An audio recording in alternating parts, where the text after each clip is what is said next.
Hello! I would be very pleased if you would like the video. Subscribe so you don't miss new videos every day that will help you relax. I'm also curious where you are listening to me from and what time it is now. Write it in the comments. Enjoy watching. Please subscribe. In this story, you'll travel deep into the heart of the Wild West, where gold fever burned hotter than the desert sun. You'll follow the journey of a lonely prospector named Elijah Harper, a man who traded everything for a chance at fortune. But life in the goldfields isn't just about riches. It's about survival. From the icy mountain streams to the dusty saloons, Eli will face betrayal, exhaustion, and the wild unpredictability of the frontier. This is a day in the life of a gold prospector, a story of greed, grit, and the fragile hope that turns ordinary men into legends. The sun hadn't yet climbed over the jagged ridges when Eli Harper stirred awake. His breath hung in the cold air like smoke, and his blanket was stiff with morning frost.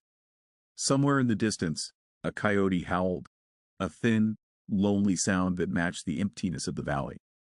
Eli rubbed his hands together, reached for the coffee pot by the fire, and poured the bitter dregs into a tin cup. He had been here for 3 months now, living out of a worn canvas tent near the edge of Deadman's Creek. The stream's icy water cut through the mountains like a silver vein, and every man within 50 miles swore it carried gold.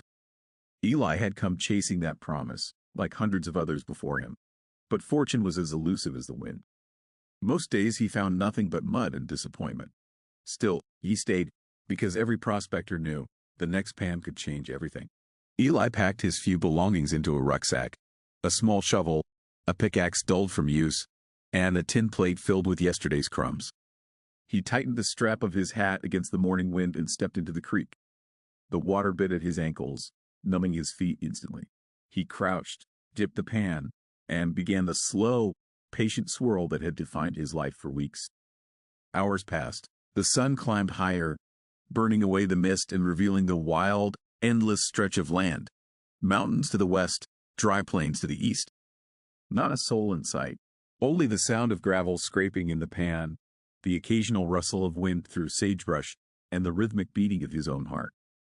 Then, a glint. For a moment, Eli froze. A flicker of yellow in the bottom of his pan caught his eye. He held it to the light. It wasn't big, no larger than a grain of rice, but it shimmered like hope itself. Gold, real gold. A grin broke across his weathered face. "Well, I'll be damned," he muttered. She finally smiled on me. He pocketed the flake carefully, wrapped it in a small cloth, and kept panning. The more he worked, the more his muscles screamed in protest. By noon, his back felt like it was carved from stone, but he didn't stop. Every prospector lived between two hungers, one for food and one for gold. The latter always won. When the sun was directly overhead, Eli decided to rest. He sat on a rock, unwrapped a piece of jerky, and chewed in silence. His hands trembled slightly, not from exhaustion, but from the fever that came with discovery. Gold fever. It had ruined better men than him. He thought of the stories he'd heard. Men killing over a single nugget, friends turning into thieves, entire camps burned to ash over claim.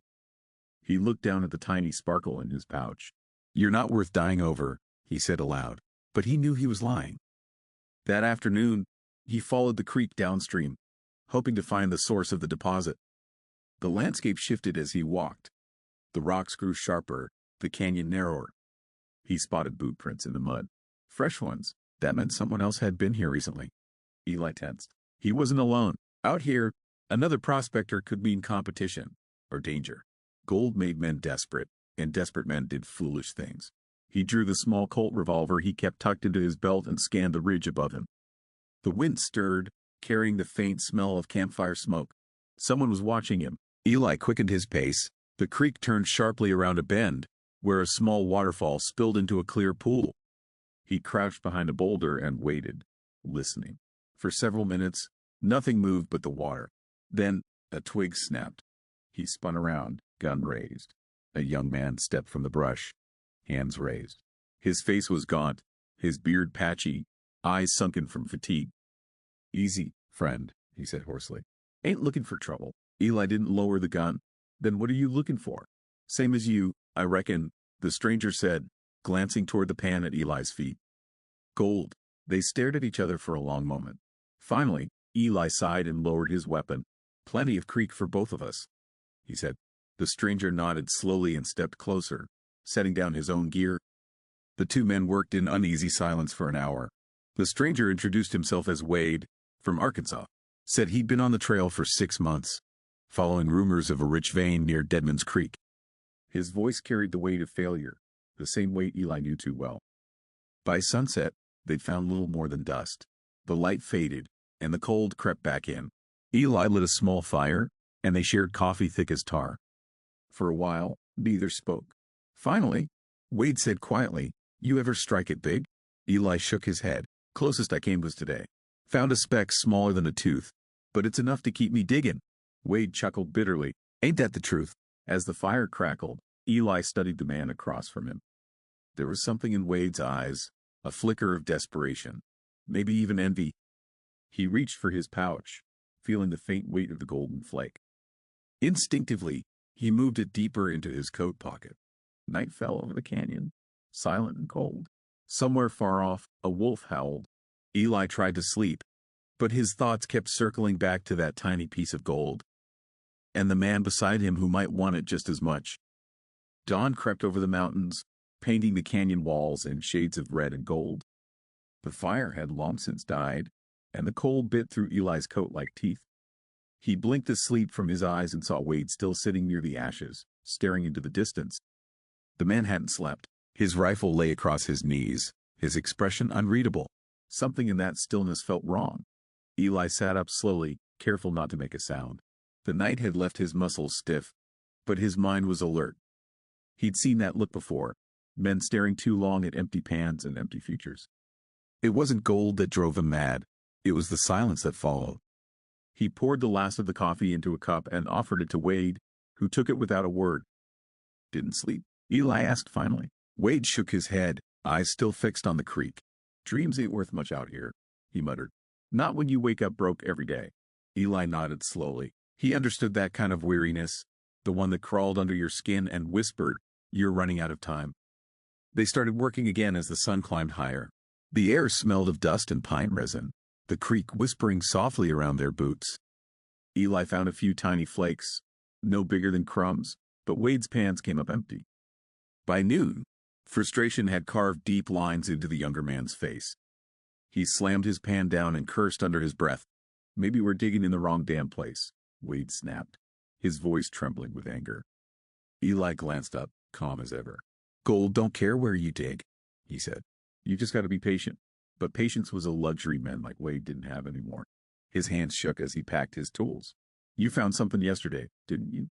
he asked suddenly. "That's why you stayed here." Eli froze. The air between them went still. "Ain't much worth fighting over," he said quietly. Wade's eyes narrowed. "Maybe not to you." He took a step closer, and Eli could smell the sour sweat of desperation. For a moment, neither man moved. The creek gurgled softly, indifferent to what was about to happen.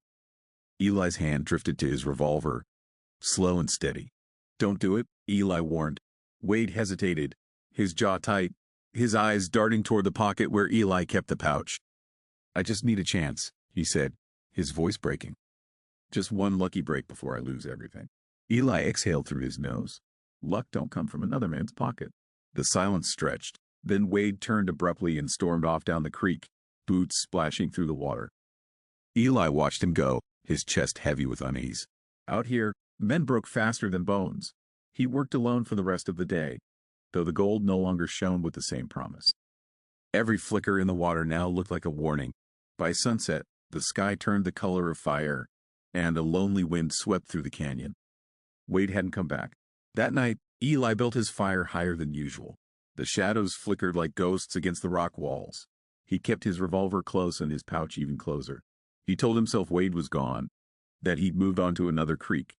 But his gut said otherwise. Out here, greed had long legs, and it always came back when you least expected it. Somewhere past midnight, Eli woke to a sound, faint, like boots scraping stone. He froze, listening. The fire had burned low, leaving only glowing embers. He could barely make out the shape of a man crouching near his pack. Slowly, Eli reached for his gun. The click of the hammer echoed like thunder in the quiet. Step away, he said coldly. Wade rose slowly, his hands trembling. I wasn't going to take it, he lied. The moonlight caught his face, pale, drawn, eyes wild with hunger. You were, Eli replied, standing.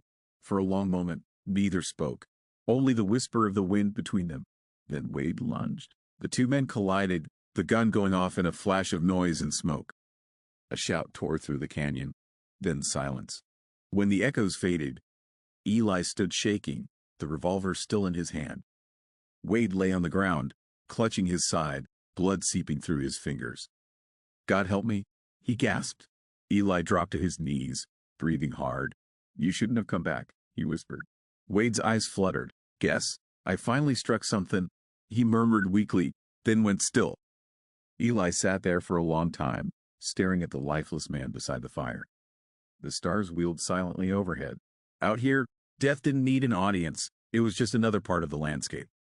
When the first light of dawn touched the canyon walls, Eli buried Wade beside the creek, marking the grave with a pile of smooth stones. He didn't say a prayer. There was no one left to hear it. Afterward, he washed the blood from his hands and stared at the golden flake in his pouch. It didn't shine the same way anymore. The fever had cooled, replaced by something heavier. Guilt, maybe, or the simple weight of survival. He packed his gear and looked up the canyon trail. There were other creeks, other rivers, other empty promises waiting. Eli turned away from the grave and started walking. Each step echoed softly against the rock, fading into the wind. Behind him, Deadman's Creek ran quietly over the stones, carrying flecks of gold no one would ever find. The sun rose, bright and merciless, over another day in the life of a prospector, a man chasing a dream that always ran just out of reach. By the time Eli reached the edge of Deadman's Creek, the morning sun was high, burning away the last traces of cold. He hadn't looked back once. The mountains loomed behind him, silent and watchful, but his mind was elsewhere, on the grave, the gunshot, and the hollow weight inside his chest. He needed to reach the nearest town, maybe sell his claim, maybe disappear. The trail wound through scrub and rock, a narrow scar cutting across the desert. His boots crunched on dry soil, and every gust of wind carried the scent of sage and dust. By noon, he spotted the thin column of smoke rising from the valley, the mining town of Clearwater. A rough place, known for whiskey, gambling, and the kind of men who vanish without questions. It was exactly where Eli needed to be. He entered town at sundown. The main street was little more than a row of weathered buildings, a saloon with swinging doors, a general store, a blacksmith's shed, and the sheriff's office at the far end. A few horses stood tethered outside, their heads low. The place buzzed with voices, laughter, and the faint twang of a banjo drifting through the saloon windows. Eli adjusted his hat and stepped inside. The air was thick with smoke and the smell of cheap whiskey. A piano played somewhere in the corner, half a tune and twice as loud. Men crowded around tables, coins clinking, cards shuffling, curses muttered under breath. Eli moved to the bar, ordered a drink, and kept his back to the wall. He didn't belong here, but he knew how to blend in, keep quiet, keep your eyes down, and never turn your back on a stranger. The bartender, a tall man with a scar running down his cheek, poured him a glass. New face, he said. You from one of the camps? Eli nodded. Deadman's Creek. The bartender raised an eyebrow. Ain't much left up there but ghosts. Eli took a slow sip. Maybe, he said, his voice flat. But ghosts don't drink whiskey. The man chuckled, though his eyes stayed sharp. Eli felt the stares long before he turned. Two men at the nearest table had stopped their game and were watching him. Rough types. Miners, probably, but with the hungry look of men who'd done worse. One leaned toward the other and whispered something. A moment later, they stood and walked out. Eli's pulse quickened. He knew what came next. Word traveled fast in places like this. He left the saloon quietly, stepping into the cool night air. The street was almost empty now, the lanterns flickering against the wind.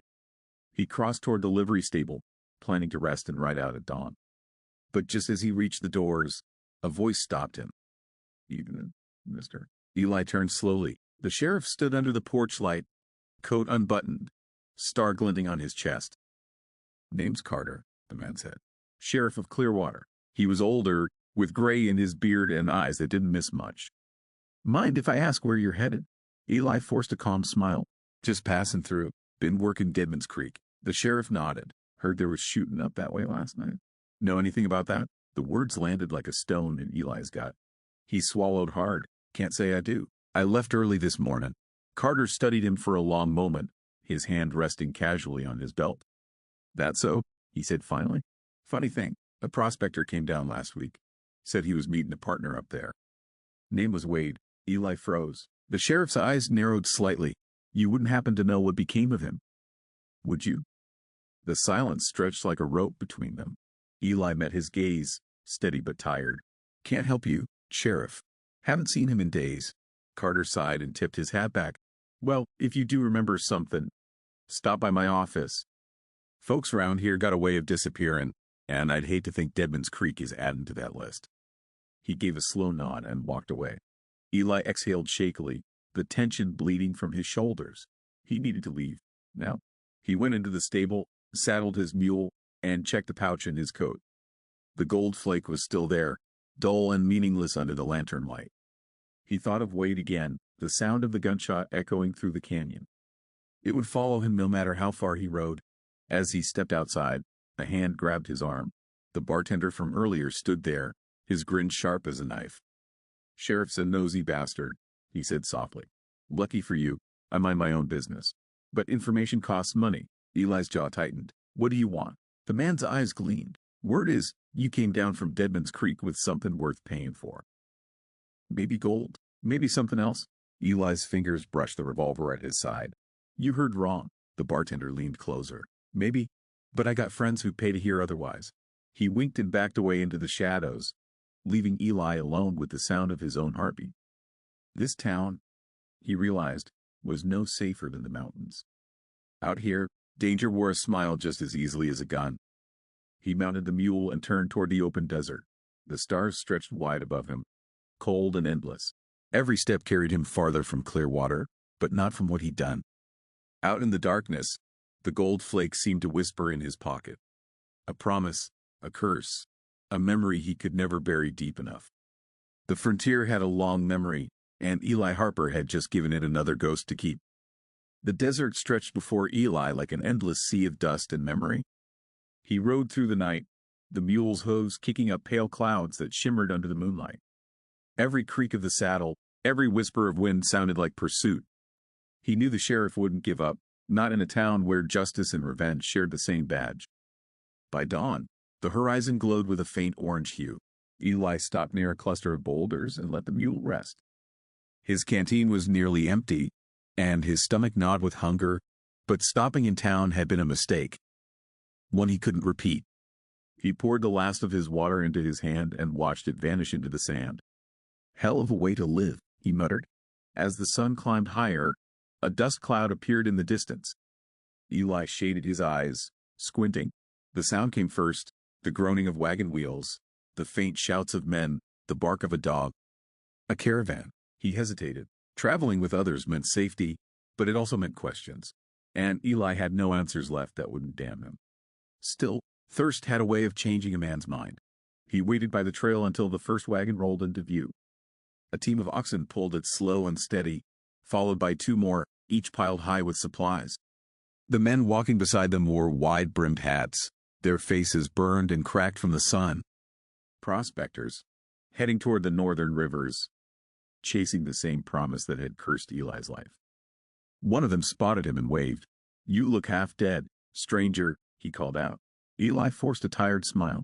Feeling about the same. The wagon stopped, and a tall man with a gray beard approached. Name's Harlan, he said. We're heading north to Devil's Fork. Heard there's gold enough to drown a man in. Eli chuckled dryly. Hope you brought a big shovel. Harlan offered him water, which Eli drank in greedy gulps. The cool liquid burned down his throat like mercy. You riding alone? Harlan asked. Eli nodded. Lost my partner back south. The older man's eyes softened. Hard land. This takes good men faster than bullets. Eli said nothing. He couldn't. The truth sat heavy in his chest, inspoken and sharp as glass. The caravan moved slow but steady, cutting across dry plains and shallow ravines. Eli rode alongside them, saying little, watching the land stretch endlessly in every direction. At night, They camped under a blanket of stars, the firelight dancing on weary faces. The men told stories of fortune and failure, of rivers that glittered with gold and towns built overnight then gone by morning. Harlan liked to talk. He'd been chasing gold for 20 years, from California to Montana, and still had little more than dust to show for it. "But it ain't the gold that keeps me going," he said one night. "It's the hope. That next dig, next day, maybe it's finally the one." Eli poked the fire with a stick. Hope's heavier than lead sometimes. Harlan just smiled. "That it's worth carrying." A few days later, the caravan reached a narrow pass between cliffs. The air was cooler there, the wind whistling through cracks in the rock. As they made camp, a rider approached from the south, his horse lathered in sweat. He wore deputy's star, tarnished but visible. "Clearwater lawman," Harlan murmured. Eli's pulse spiked. He turned away, lowering his hat brim. The deputy dismounted, scanning the group. "Mornin', folks. Sheriff Carter sent word, looking for a man named Elijah Harper. Prospector. Might be traveling alone." The camp went silent. Eli kept his head down, pretending to adjust his saddle. Harlan frowned, glancing at him. "What's he done?" the old man asked. "Killed a man near Deadman's Creek. Said it was over gold." Eli's hand trembled slightly on the reins. Harlan's gaze sharpened. "That true, boy?"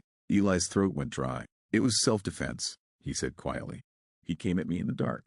The deputy turned toward him. "Then you won't mind riding back with me to explain it proper." The words left no room for argument, but Eli wasn't listening anymore. His mind was already on escape. When the deputy reached for his cuffs, Eli swung. The punch landed hard, and the man stumbled. Chaos erupted. Shouts, hooves, dust flying everywhere. Eli leapt onto his mule and kicked hard, tearing away from the camp.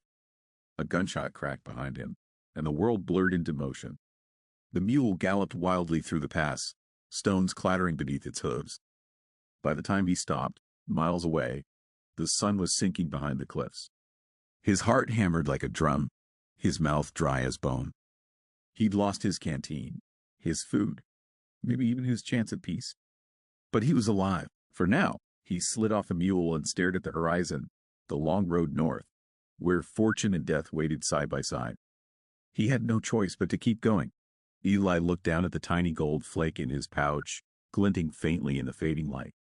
It wasn't wealth. It wasn't luck. It was a reminder that out here, every man paid for his fortune with blood.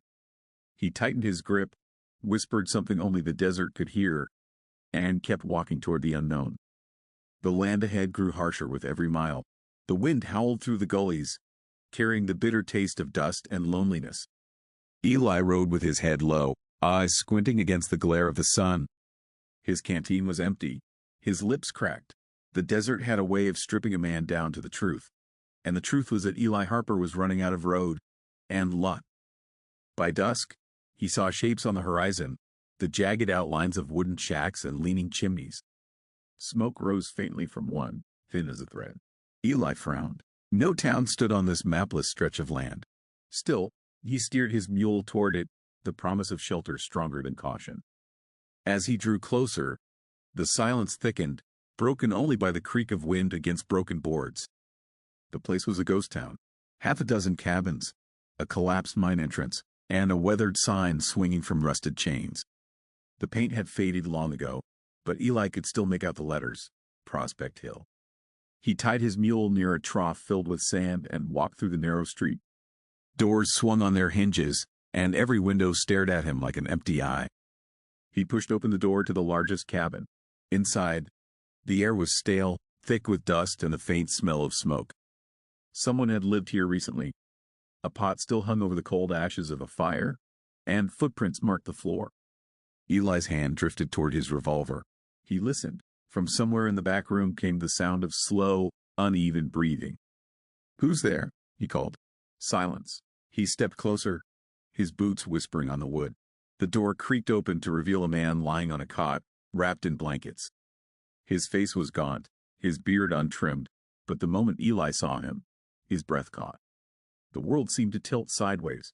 It couldn't be. "Wade," he whispered. The figure stirred, eyes half open. "Eli." The voice was weak, but familiar, too familiar to deny. Eli stumbled back, heart pounding.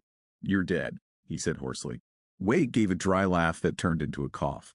Not yet, seems. He pushed himself up with shaking arms. The wound at his side was crusted with old blood. You left me there. Thought you finished it. Eli's throat closed around the words. I buried you, Eli said finally. You didn't move. Wade smiled faintly. Guess I'm too stubborn for the dirt. He coughed again, clutching his ribs. Been dragging myself north since that night. Found this place a week ago. Thought maybe God was letting me rest before he took me. Eli sank into a chair, staring. He didn't know whether to feel relief or dread. Why'd you come here? Wade asked after a long silence. You following me? Or running from something? Eli met his gaze. Both, maybe. He hesitated. Then added, Sheriff's after me. Knows your name, knows there was a body. Wade's eyes darkened. So now you're the hunted. A bitter smile crossed his face. Ain't that justice for you? Gold turns saints into sinners, then buries the truth with the bodies. Night fell heavy over Prospect Hill. The two men sat by the rekindled fire, the flames throwing long shadows across the walls. Eli offered Wade some jerky, but he refused it. Don't need food, he said. Need to finish what's left of this life before it finishes me. His voice trembled, and Eli could see how close death hovered. You're hurt bad, he said quietly. You need a doctor. Wade shook his head. Ain't no doctor within 50 miles. And if there was, I wouldn't want one. But I got something you might want. He reached under the cot and pulled out a small leather pouch. The sound of metal clinked softly as he opened it. Gold dust, more than Eli had ever seen at once. Found it near the ridge, a few days before you shot me. His eyes gleamed faintly. Worth dying for, ain't it? Eli stared at the pouch, his jaw tight. Not anymore. He pushed it back toward Wade, who chuckled weakly. Funny thing, guilt makes men honest when it's too late. He coughed again, harder this time. Take it, Eli. I'm done. You carry it. Maybe it'll carry you somewhere better.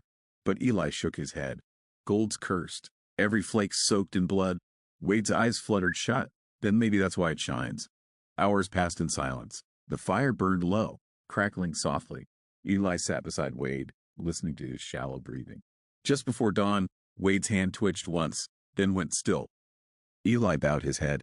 Whatever ghosts haunted this place, one of them had finally found peace. He reached for the pouch, hesitated, then buried it beside Wade's cot, covering it with stones. Some treasures weren't meant to travel. As the first light crept through the cracks in the cabin walls, Eli saddled his mule once more. The desert waited outside, endless and merciless. He looked back at the cabin. One grave inside, one outside, both tied to his name. The wind picked up, whispering through the empty town like a warning. Eli adjusted his hat and muttered, No more graves. Then he rode toward the rising sun, leaving Prospect Hill behind. As the last rays of sun bled behind the mountains, Elijah sat by the dim glow of his campfire, his pan resting beside him, heavy with specks of gold dust. The day had been long and backbreaking, but his heart pulsed with cautious excitement. The find wasn't large enough to make him rich, but it was proof that the river still had promise. Yet as the stars began to pierce the darkening sky, he couldn't shake the uneasy feeling that he wasn't alone. The rustling of dry grass behind him froze his breath. His hand crept to the revolver on his hip, thumb hovering over the hammer. Who's there? He called, voice steady but low. A shadow detached itself from the darkness, revealing the familiar outline of a hat and coat. It was Jed, his partner, or at least the man who had claimed to be. Easy, Eli, Jed said, raising both hands. Didn't mean to spook you, just needed to talk. But Elijah noticed how Jed's eyes flickered to the gold pan. Elijah's gut tightened. Trust was a fragile thing on the frontier, thinner than the smoke from his fire. Jed stepped closer, his boot crunching the dirt. You found something today, didn't you? He said with a forced smile. Elijah didn't answer. The silence between them stretched, heavy with suspicion. The flames crackled, throwing light on Jed's face, tense, desperate, hungry. That was when Elijah knew. Jed wasn't here to share the fire. He was here to take what wasn't his. In a sudden blur, Jed lunged. Elijah twisted aside, the gun clearing its holster with a metallic click. A shot split the night, echoing across the canyon. For a heartbeat, everything froze. The world silent except for the fading ring of the gunshot. Jed stumbled back, clutching his arm, eyes wide with shock. You shot me, he gasped, before collapsing into the dust. Elijah's hand trembled. He hadn't meant to kill anyone, but in the lawless wild, hesitation often meant death. He knelt beside Jed, checking for breath. The man was alive but bleeding fast. Elijah tore a strip from his shirt and bound the wound. "You brought this on yourself," he muttered. Then he dragged Jed to the edge of the campfire's light, away from the gold. He couldn't leave him to die, but he couldn't risk being robbed again either. When dawn came, Elijah packed his things and left a canteen beside Jed's sleeping body. The river waited, and so did his fragile hope. He rode until the sun burned high, his thoughts heavy. The West had a way of testing a man's soul, turning friendship to rivalry and trust to dust. As the river shimmered ahead, Elijah took a deep breath. Tomorrow he'd pan again, maybe strike a richer vein. But tonight, as the wind whispered through the rocks, he realized something deeper. Gold might fill a man's pockets, but it could also empty his heart. The next morning, the air was crisp and thin, the sky painted in pale gold. Elijah returned to the riverbank, his boots sinking into the damp earth. The water shimmered with the reflection of the rising sun, calm and innocent, as if the night's violence had been washed away. He knelt, set his pan into the current, and began the slow, rhythmic swirl that had become his ritual. Each turn of the pan brought memories flooding back: Jed's face, the gunfire, the silence afterward. He told himself not to think about it, to focus on the task at hand. But the river had a voice of its own, whispering in the sound of rushing water. It spoke of greed, of betrayal, of how men like him came chasing dreams and left behind bones and sorrow. Elijah sighed, shaking his head. He was no killer, yet the West didn't care for a man's conscience. It cared only for survival. That was the unspoken law carved into every canyon and dried-out creek. Hours passed. The sun climbed higher, burning the back of his neck. His pan remained nearly empty. Only a few dull flecks of gold glimmered at the bottom. He felt exhaustion creeping into his bones. But worse than that, doubt. Maybe the strike had been a fluke. Maybe the land had already given all it could. His fingers ached, and when he looked down at them, calloused, cracked, stained with river mud, he saw what the frontier was turning him into. A ghost chasing another ghost. By midday, Elijah stood and stretched, his eyes scanning the ridges above. A lone rider appeared against the horizon, moving slowly but steadily toward him. His pulse quickened. Was it Jed? Could he have survived and come seeking revenge? Elijah reached instinctively for his revolver. The rider dismounted a few yards away, lifting both hands in peace. "Easy, friend," the stranger said. "Name's Carter. I'm prospecting upriver. Heard shots last night. You all right?" Elijah studied him carefully. The man's clothes were dust-covered, his face weathered by sun and time. He didn't seem dangerous, but Elijah had learned not to trust appearances. Still, he nodded. "Had some trouble with wolves," he lied. Carter chuckled. "Yeah, the two-legged kind, I bet." The tension between them hung like the heat in the air, but then Carter smiled faintly. "Mind if I share the spot? Been a week since I found a decent patch." Elijah hesitated, then nodded. The river was big enough for two, or so he hoped. As the day faded, they worked in silence, the soft rhythm of their pans blending with the sound of rushing water. When the sun dipped low and the sky turned amber, Carter looked over and said, "You ever notice how gold makes men forget what they really came here for?" Elijah met his gaze. "And what's that?" Carter grinned sadly. "Peace." Elijah didn't reply. The word lingered between them, fragile as the dying light. That night, the two men sat by the fire, their faces half lit by the dancing flames. The wilderness around them hummed with the quiet rhythm of night, crickets, wind, and the faint rush of the river. Elijah kept his revolver close, though Carter seemed calm, almost too calm. There was something about the man that didn't sit right. He talked easily, but his eyes stayed sharp, always watching, always measuring. "You strike it rich before?" Elijah asked. Carter smirked. "Once. Didn't keep it long." Elijah raised an eyebrow. "Robbed?" Carter poked at the fire with a stick, the sparks rising like tiny stars. "No," he said softly. "Cheated. By a man I trusted." The words hung heavy in the cool night air. Elijah felt a shiver crawl up his spine. Was it a warning or a confession? He studied Carter's face, but the man gave nothing away. "Out here," Carter continued, "gold ain't the hardest thing to find. It's the hardest thing to keep." His voice was low, almost philosophical, yet tinged with something darker. The silence that followed was uneasy. Elijah sipped his coffee, pretending not to notice how Carter's hand hovered near his coat pocket. Maybe it was nothing. Maybe it was everything. The West had a way of twisting truth until you couldn't tell friend from foe. Still, something told him this man had a story deeper than his words. When Carter finally rose and said goodnight, Elijah didn't sleep. He sat awake, staring at the embers, listening for movement in the dark. At dawn, he found Carter already at the river, panning quietly. The man nodded in greeting. "You didn't sleep much," he said. "Neither did you," Elijah replied. They worked in tense silence until Elijah's pan caught something larger than usual. A nugget, small but solid, gleaming in the sun. His breath caught. It wasn't fortune, but it was hope. Carter's eyes narrowed, following the glint. "You're a lucky man," he muttered. Elijah pocketed the nugget without a word. Hours later, when Elijah returned to camp for water, his pack was open. Someone had been through it. He froze, glancing toward the river, but Carter was gone. Only the sound of rushing water answered him.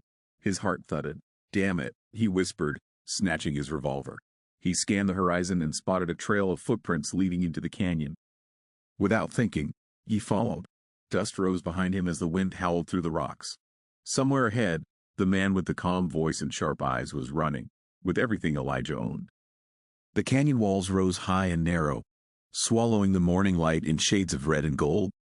Elijah moved fast, his boots striking the hard earth, dust curling around his legs like smoke. Each breath burned his lungs, but he didn't stop. Somewhere ahead, Carter was running, with his gear, his gold, and his faith in people. The river's hum had vanished behind him. Now, only the wind's hollow cry guided his steps through the maze of stone. He rounded a bend and saw fresh tracks, deep, hurried prints pressed into the sand. Carter wasn't far. The man had stolen more than supplies. He had stolen Elijah's last piece of trust. The West was built on shaky alliances, and Elijah had been a fool to forget that. "You picked the wrong man to cross," he muttered under his breath, tightening his grip on the revolver. The metallic weight in his hand steadied him more than any prayer. The sun climbed higher, baking the canyon floor. Sweat stunned his eyes as he followed the tracks up a ridge. From above, he could see the vast desert stretching endlessly, broken only by cactus and shadow. Somewhere in that wilderness, a man could vanish forever. Elijah's heartbeat quickened. He couldn't let that happen. Not again. He thought of Jed bleeding in the dust, of promises made to himself, that he'd never let greed or vengeance define him. But vengeance had a way of whispering sweet lies. Suddenly, a flicker of movement, a flash of blue cloth among the rocks. Elijah dropped to one knee, steadying his aim. The world went silent except for his pulse. A shot cracked through the canyon. The echo bounced off the stone walls, and a small puff of dust burst from a boulder ahead. Then, a voice shouted, "You don't have to do this, Eli." Carter's voice, calm, desperate, echoing like a ghost. Elijah hesitated. He crept forward, gun raised. "You took what wasn't yours," he called out. "You'd have done the same," Carter replied, his tone uneven. "This land takes everything from us. I just took it first." The words cut deep. In a way, Carter wasn't wrong. The frontier didn't reward fairness. It rewarded the ruthless. Elijah's eyes scanned the rocks, searching for movement. "Come out," he said coldly. "And maybe you walk away alive." A silence followed. Then a sound, a click. Too late, Elijah dove aside as a bullet whistled past his ear, striking stone with a sharp ring. Dust filled the air. He fired back twice, the recoil jerking his arm. The smell of gunpowder mixed with sweat and sun-baked earth. Both men ducked behind cover. The canyon now their battlefield. For minutes that felt like hours, neither moved. The desert wind howled through the gap like some ancient spirit judging them both. When the dust finally settled, Elijah heard a groan. He crawled cautiously forward, revolver ready. Behind a cluster of rocks, Carter lay clutching his side, blood seeping through his shirt. His pistol was out of reach. "Guess you got me," he rasped, a weak smile cracking through the pain. Elijah stood over him, breathing hard, torn between fury and pity. "Why?" he asked quietly. "You could have asked. We could have shared it." Carter coughed, his eyes distant. "Shared?" He laughed bitterly. "You don't share gold. You survive it. If you're lucky." He looked up at Elijah then. No hate, just exhaustion. I had a claim once, back in Nevada. Partner shot me in the back for less than what's in your pack. The words lingered like smoke. Elijah's anger faltered. The West had broken them both, just in different ways. For a long moment, neither spoke. The sun drifted westward, painting the canyon in deep, dying orange. Elijah finally holstered his revolver. "You won't make it far without help," he said. Carter smiled faintly. "Wouldn't be the first time." Elijah pulled a canteen from his belt and tossed it beside him. "Drink. I'm taking back my things, but I'm not leaving you to die." Carter's eyes met his, unreadable. "You're a better man than me," he murmured. "Don't be," Elijah said. "The West doesn't reward that." He gathered his scattered gear, his pan, his bedroll, his meager bag of gold dust.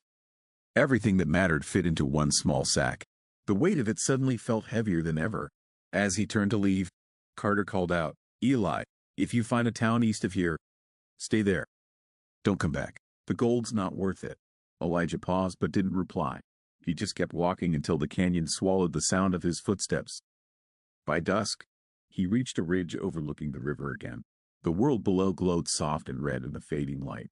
He could see the line of cottonwoods tracing the water's edge, where he had once felt hope. Now, all he felt was tired. He sank to the ground, resting his head against his knees. The gold jingled faintly in the bag beside him, a hollow, mocking sound. For all he'd fought, all he'd lost, it still meant nothing without peace.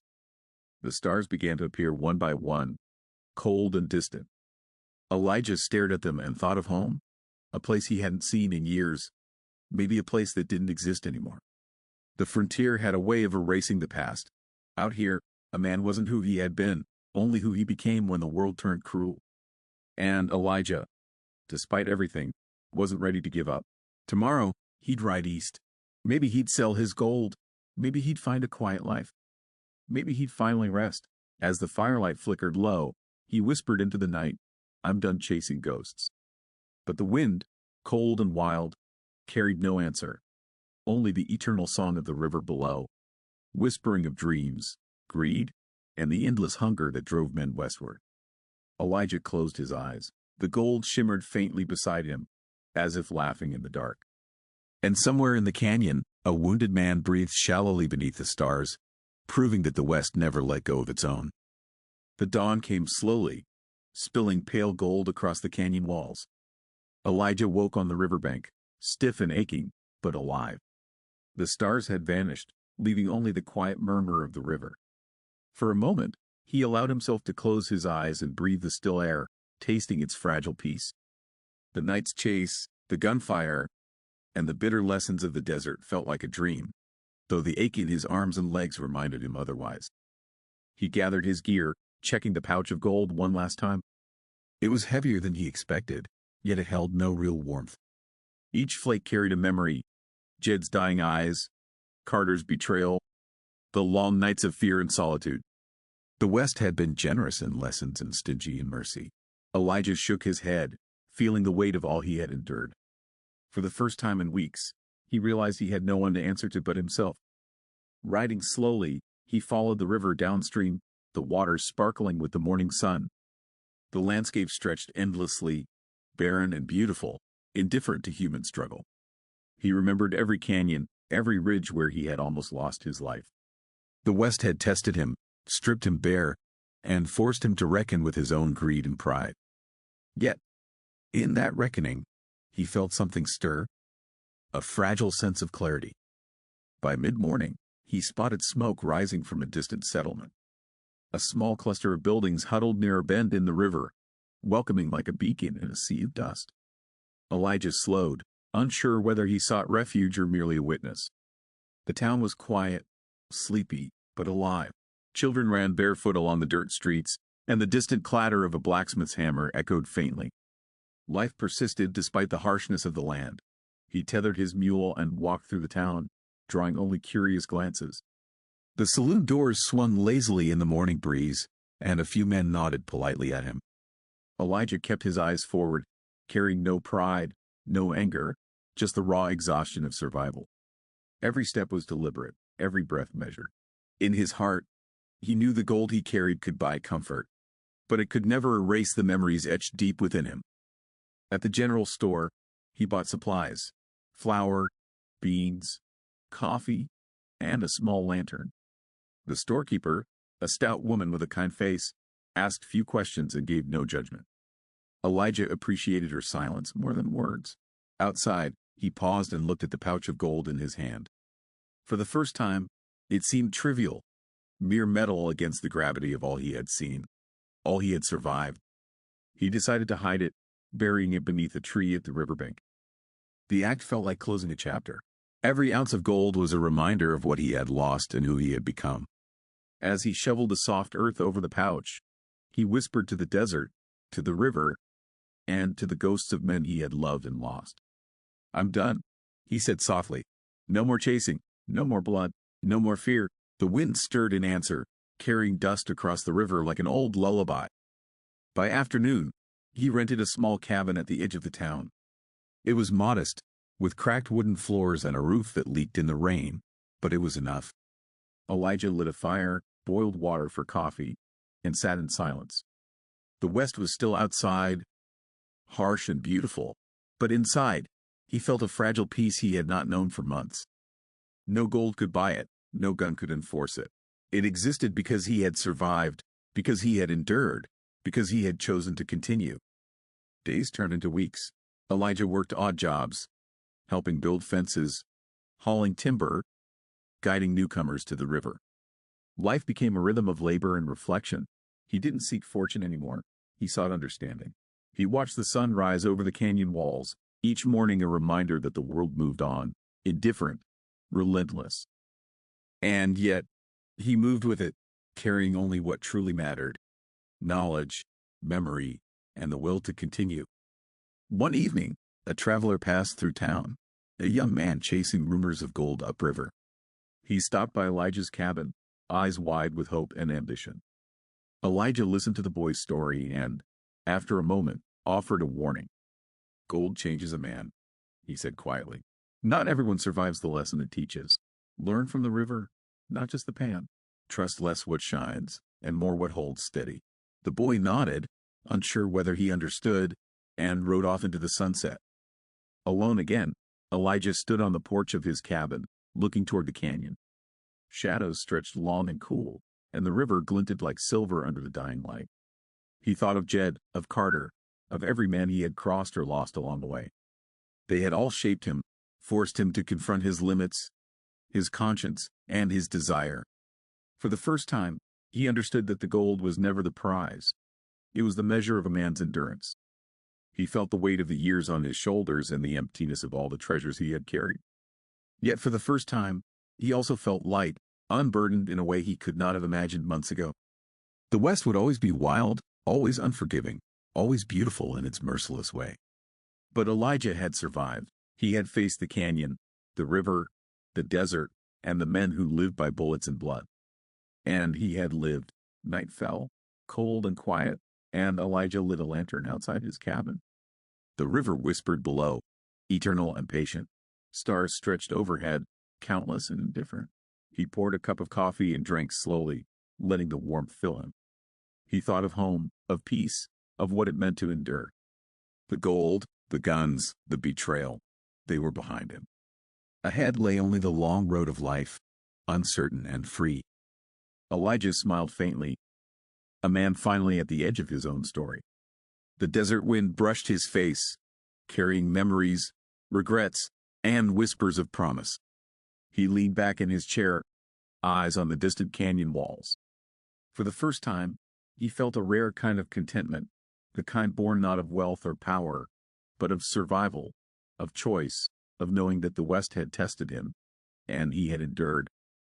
And in that silence, under the indifferent stars and the ever-flowing river, Elijah Harper allowed himself to hope.